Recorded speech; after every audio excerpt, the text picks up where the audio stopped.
बेनिफ्राय जोंनि फरेस्ट आरो रेभिनिउ जोंना बहुद खम ना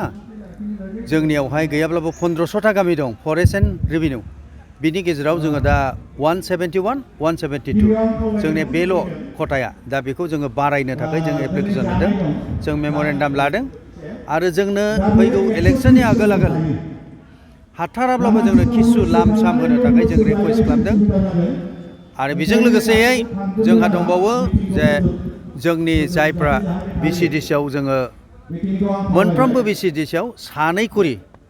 जोंनि गावबुरानिफ्राय मेम्बार थिसननो थाखाय मेम्बारखौ लाथारनांगौ होननानै जों थांखि लादों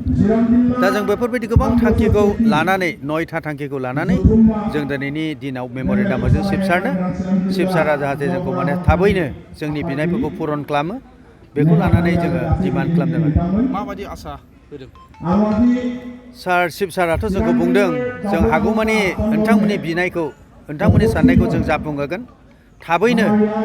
फैगौ दमासि बिहुनि सिगांनो जों मावफुंनानै होगोन होननानै बिथाङा थांखि होदों जों नुनो मोनदोंदि बाहाय मोनसे गावबुराफोरनि खेथ्रआव मोनसे बेले बेजे गामियाव फाथिनाय गावबुरा आरो सरकारि गावबुरा दा मोननै हयथ' बेले बेजेनि जेंनाखौ माबायदि नोंथांमोना सावरायनाय जादों बे बेले बेजेखौ जों मोनसे थिरांथा लादों दि जोङो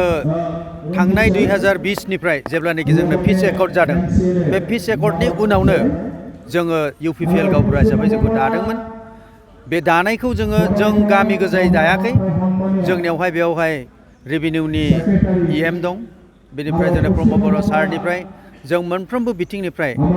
जोंखौ नारसिननायखाय जोंखौ गावबुरा जानो होनायखाय जों जाबाय आरो बेवहाय जों थाबैनो सानदों दे